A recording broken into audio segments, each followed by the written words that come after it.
All right, so we're diving into visually stunning fantasy films today.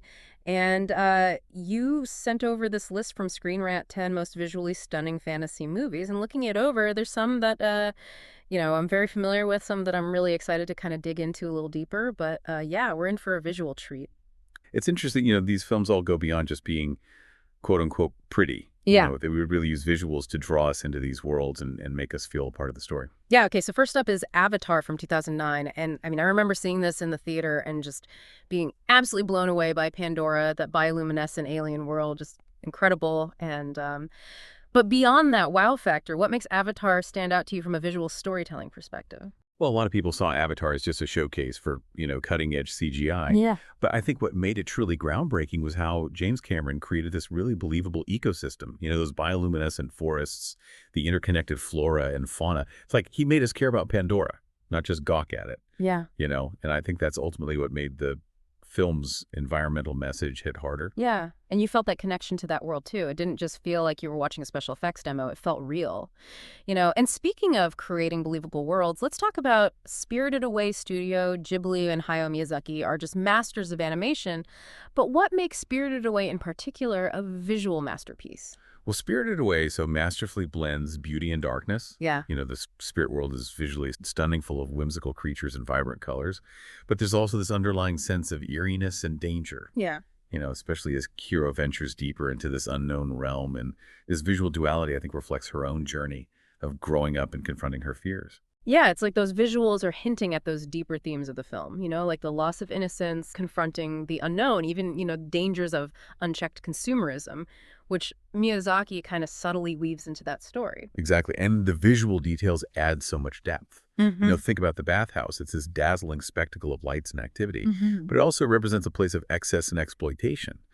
And I think Miyazaki's genius lies in how he uses these captivating visuals to make us think critically about the world around us. Yeah, and now from the whimsical world of spirits to the epic landscapes of Middle-earth, The Lord of the Rings, The Fellowship of the Ring. I mean, that film had this huge task, right, of satisfying Tolkien fans while also introducing that a whole new audience to his world. Yeah, and visually, I think they absolutely nailed it. The Shire with its rolling hills and cozy hobbit holes, it instantly felt like a place you could get lost in. And then you have the grandeur of Rivendell, this elven haven of waterfalls and intricate architecture.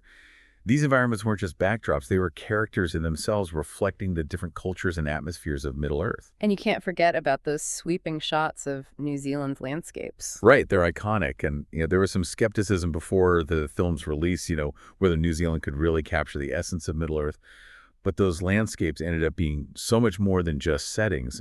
They added this sense of grandeur and realism to the fantasy, grounding the story in this tangible world. All right, so from this blockbuster epic to a bit of a hidden gem, Treasure Planet takes us on this space pirate adventure with this very unique visual style. What stood out to you about this film? Well, Treasure Planet was ahead of its time.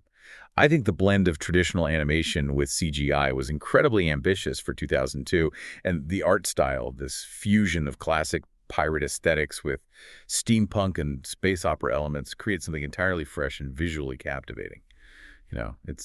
It's a shame it didn't get wider recognition at the time. Yeah, I agree. It's definitely its cult classic status, and it's a testament to how sometimes visual innovation takes time to be truly appreciated. Yeah, and it does make you wonder, what makes a visual style timeless? Is the technique, the story it serves, or something else entirely, And I think that's something to keep in mind as we go through the rest of these films. Now let's talk about Crouching Tiger, Hidden Dragon.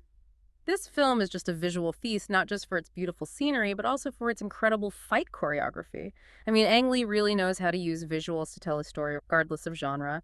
The fight choreography in this film is practically poetic, and it's not just about the martial arts prowess. It's the way the camera flows with the characters, the strategic use of slow motion to highlight their movements, these almost gravity-defying leaps and bounds. It elevates the action to an art form. You're not just watching a fight, you're witnessing a beautifully choreographed dance.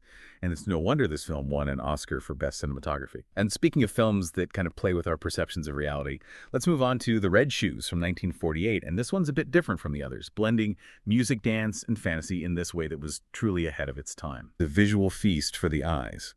and it's heavily influenced by German Expressionism. Hmm. A style that uses exaggerated visuals, dramatic lighting, and symbolic imagery to convey emotions and themes.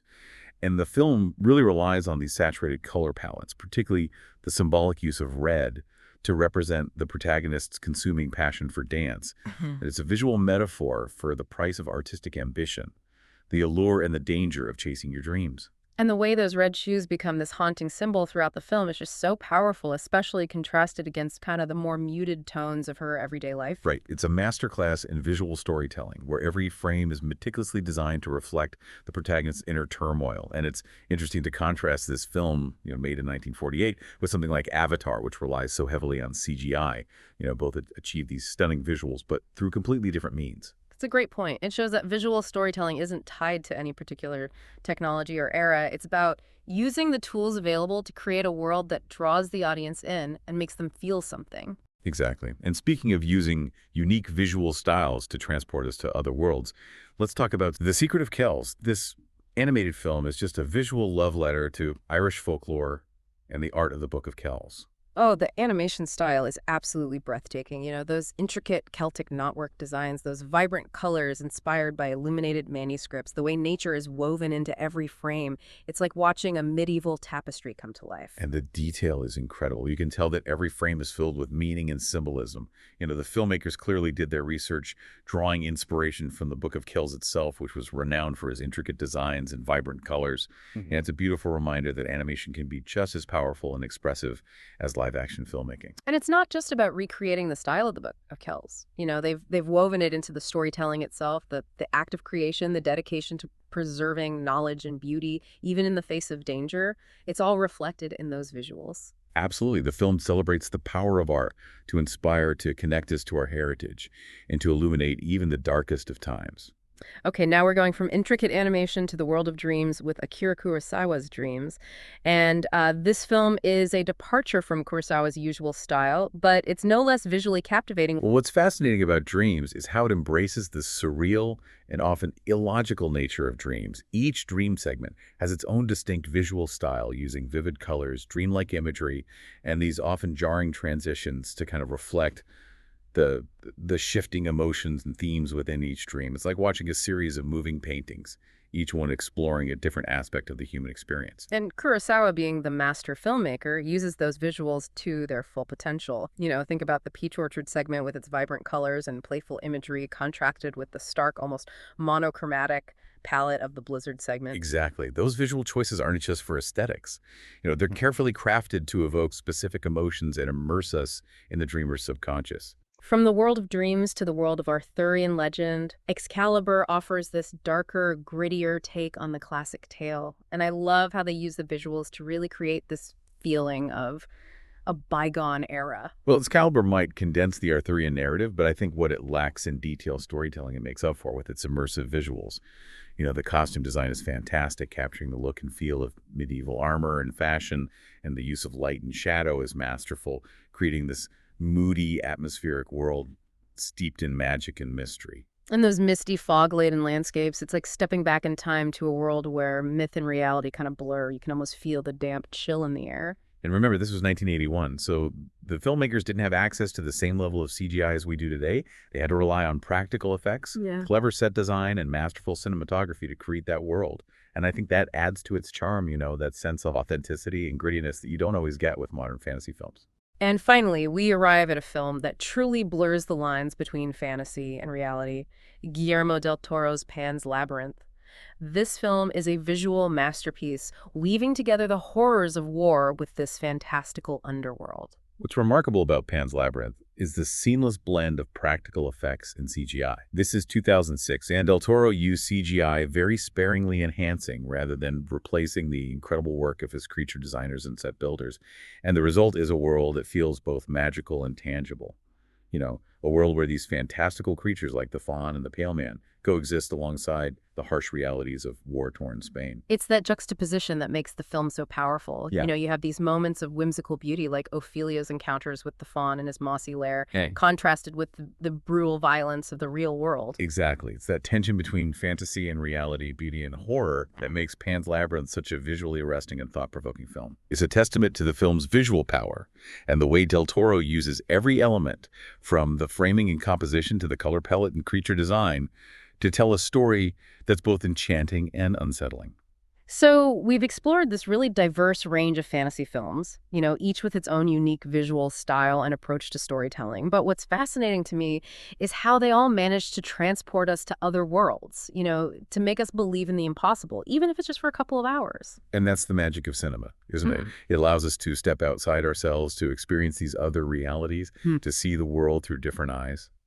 It's an exciting time to be a fan of fantasy and film, but for now, let's bring it back to you, our amazing listener. What have you taken away from this deep dive into visually stunning fantasy films? What images have stayed with you? What stories have resonated with you the most? And how has your appreciation for visual storytelling grown? We'd love to hear your thoughts, so join the conversation online and let us know what you're thinking. And until next time, keep exploring, keep imagining, and keep seeking out those films that transport you to worlds of wonder and possibility.